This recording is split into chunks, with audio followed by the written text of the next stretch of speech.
Hello, everyone. Today's Wednesday, February 5th, 2025. And as usual, I've been scouring social media since that's where I do a lot of the advertising for the podcast show. And of course, I see things all the time that, gets me to thinking. And anytime I have a thought, as you know, I usually create a little video. Well, this one's going to be a little bit longer than usual.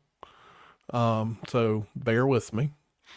And it may sound preachy, but here recently I've seen that there's been some disappointing conversations about different events and people that um, can't get along, that kind of thing. So I found this great article that I wanted to share with everybody because it really hits home.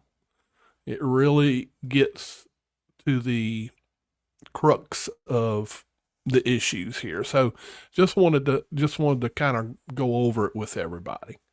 So the name of the article is How Can I Get Along with Others? It says, do any of you feel that you don't get along with others? Now this was a question coming from a gentleman by the name of Robert Conklin, who is an author and researcher in the field of human relations. It says, rarely, however, does he find someone who says yes. It says, yet of the 1,000 people whom he asked to list their 3 greatest pet peeves, 998 of them indicated that their biggest gripes in life were caused by other people. Now it says that he concluded that in actuality, such people are saying, I feel I get along with you fine and dandy until you do something I don't like.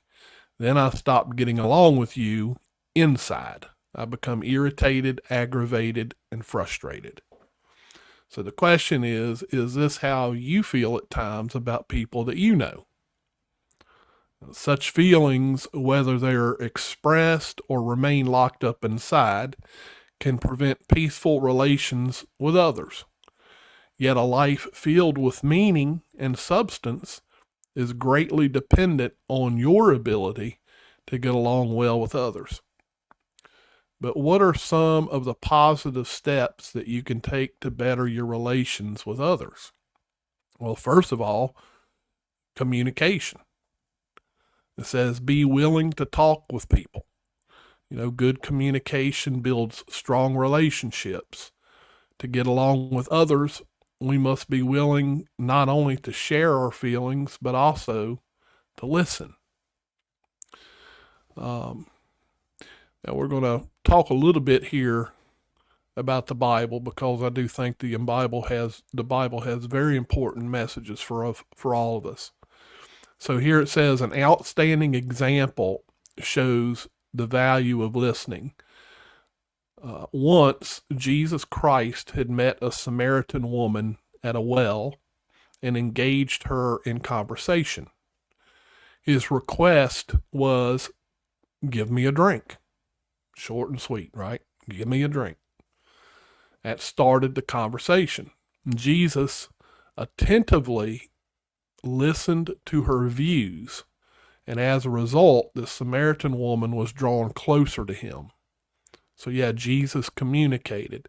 He knew how to listen as well as how to talk.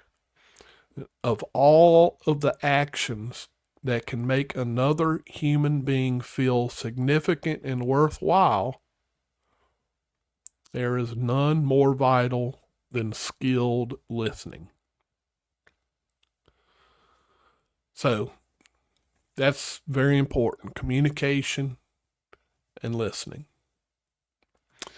Now, another important factor is to acknowledge the good in others. So how do you feel when others genuinely comment favorably about your personality, skills, and so forth? Well, don't you enjoy it?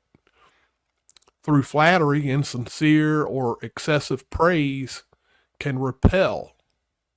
Truthful expressions of merit can do much to foster feelings of closeness. We may tend to think less of ourselves, not considering our good qualities, admitted one young man. It says, yet this young man acknowledged the drawing power of sincere commendation. He said, to have someone say nice things about you is rewarding, and I enjoy being around people like that. Well, don't you feel the same way? You know, Jesus did the same thing. He acknowledged the good in others. So we certainly want to follow him as a fine example. But here's another thing to think about. Jesus also overlooked minor flaws and searched for those finer jewels of personality in other people. You know, now you hear this a lot. Well, some people just get on my nerves. You know, no matter how nice you try to be, they're irritable. You know, you hear that a lot. It's true. People do have their faults. Nonetheless, being able to maintain a peaceful relationship still depends on mastering perhaps the most important quality that we need to get along with others, and that is the quality of understanding. Now, how would you react if you were driving along the road and you saw a young man waving his hands and gesturing for you to stop, but you didn't, you just kept going, and then suddenly that young man throws a rock and strikes your car with it? Now, then you stop and you get out of the car and you start going towards him. So as you're going towards this guy, you know, you probably got many thoughts in your head. He's going to pay for the damages. You know, why are people so vindictive? I can't let him get away with this. And as you get closer, you observe a tearful and nervous person before you. And then he explains to you, I had to get you to stop. You now observe just beyond him another young man who's badly injured, lying in the grass and in need of assistance. Now you see the whole of the matter. And you certainly feel differently about the young man standing beside you, don't you? You now understand why he did what he did.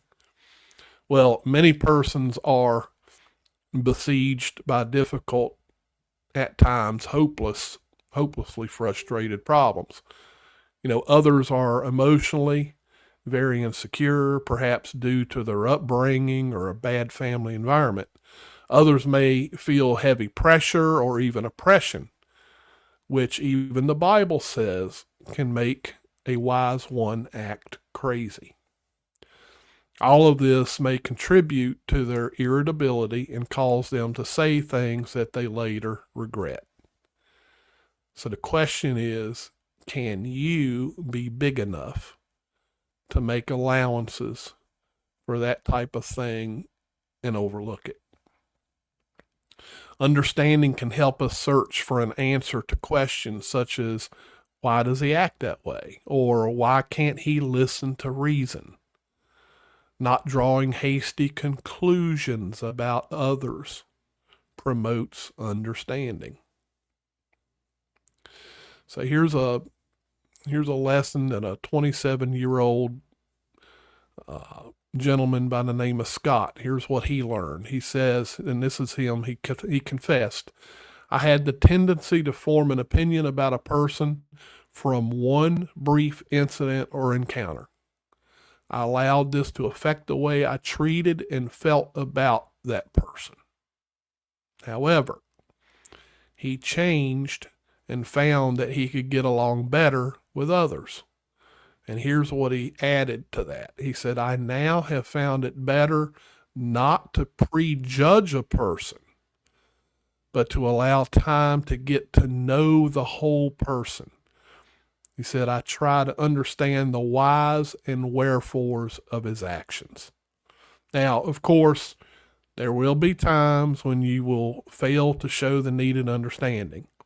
You may not always be the man of discernment that is cool of spirit, as it talks about in Proverbs chapter 17, verse 27. When this happens, haven't you found it necessary to solve the hurt feelings of someone close to you, perhaps saying, I am sorry, I apologize, I just did not understand? So, in conclusion, it's better if we pursue better relations with others. Learn to communicate. Let others know that you appreciate their good qualities. Strive to see why others do things. Try to understand. Your putting these principles to work in your life can be richly rewarding to you and to those with whom you associate. I thought that was a wonderful article, so I wanted to share it today. Has some really good meaning to it, and hope y'all enjoyed it. Feel free to leave me comments in the section, and as always, we will see you guys this coming Monday night at 9 p.m. Eastern. Let's see. Today is the 5th, so yeah, we will have Tommy and Cheryl Ray from South Carolina on the show this Monday. 9 p.m. Eastern, and from my understanding, I believe they had a somewhat recent sighting down there, so should be an interesting show. So we hope to see all of you there, and y'all have a great rest of the day.